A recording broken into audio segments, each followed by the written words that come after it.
Hey everyone, this is your RKB and you watching the RKB Dreamy Travelers. এখন আমরা যাচ্ছি দার্জিলিং থেকে গ্যাংটক। দার্জিলিং থেকে গ্যাংটকের দূরত্ব 90 কিলোমিটার, সময় লাগবে 3 ঘন্টা। এখন ঠিক বাজে দুপুর 3টে, আমাদের যেতে যেতে 6টা 6:30 বেজে যাবে। দার্জিলিংয়ের সবথেকে বিখ্যাত হলো দার্জিলিংয়ের টয় ট্রেন। দার্জিলিংয়ের toy train Darjeeling railway station থেকে ঘুম রেলওয়ে স্টেশন আর বাতাসিয়া লুপ ঘুরে ঘুম রেলওয়ে স্টেশন হয়ে আবার দার্জিলিংয়ে এসে পৌঁছায়, যার ভাড়া হলো ডিজেল ইঞ্জিন মানে ডিজেল চালিত গাড়িতে যদি তুমি যাও 1000 টাকা, আর কয়লা চালিত ইঞ্জিনে যদি তুমি যাও তাহলে 1500 টাকা। আমরা এখন ঘুম রেলওয়ে স্টেশন চলে এসেছি।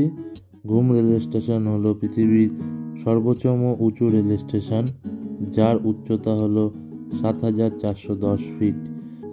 এই ঘুম রেলওয়ে স্টেশন থেকে টয় ট্রেন বাতাসিয়া লুপ যায়। বাতাসিয়া লুপ ঘুরে দেখলে একটু ভালো লাগে। আদারওয়াইজ দার্জিলিং থেকে ঘুম রেলওয়ে স্টেশনের দূরত্ব 5 কিলোমিটার। পুরোটাই রোডের পাশ থেকে টয় ট্রেন যায় আর মার্কেটের পাশ দিয়ে যায়, তো কিছুই দেখার মতো নেই ওখানে। বাতাসিয়া লুপে একটু দেখার মতো আছে, এর জন্য আমরা টয় ট্রেনে উঠিনি। কারণ আমরা যেখানেই মানে গ্যাংটকে যাওয়ার পথে ম্যাক্সিমামটাই আপনার টয় ট্রেনের রাস্তার রোড পড়ে, ওর জন্য আমরা টয় ট্রেন আলাদা করে যাইনি।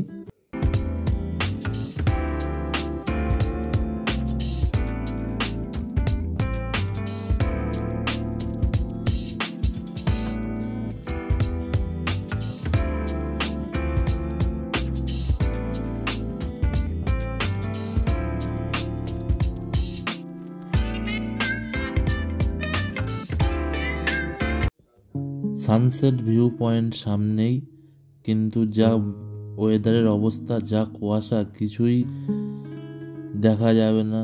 সূর্য বাবাজি তো আজকে ওঠেনি, তাই আর সানসেট ভিউ পয়েন্টে দাঁড়িয়ে সময় নষ্ট না করে সামনের দিকে এগিয়ে যাব।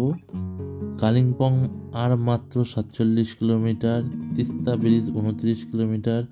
কালিম্পং হয়ে তিস্তা ব্রিজ হয়ে আমরা গ্যাংটকের দিকে এগিয়ে যাব। ফ্রি বলে কিছুই হয় না এই পৃথিবীতে, সবই প্রকৃতির সৃষ্টি। গ্যাংটক থেকে দার্জিলিং অনেকটাই উঁচুতে অবস্থান করে, তাই এটা হলো গ্যাংটক থেকে দার্জিলিং যাবার ফ্রি নিনজা টেকনিক। কারণ স্লোপিং অনেকটাই ডাউন, এখানে গাড়ি আমার বন্ধ, তাও আমরা নিচের দিকে যাচ্ছি। এটাই হলো প্রকৃতির দান।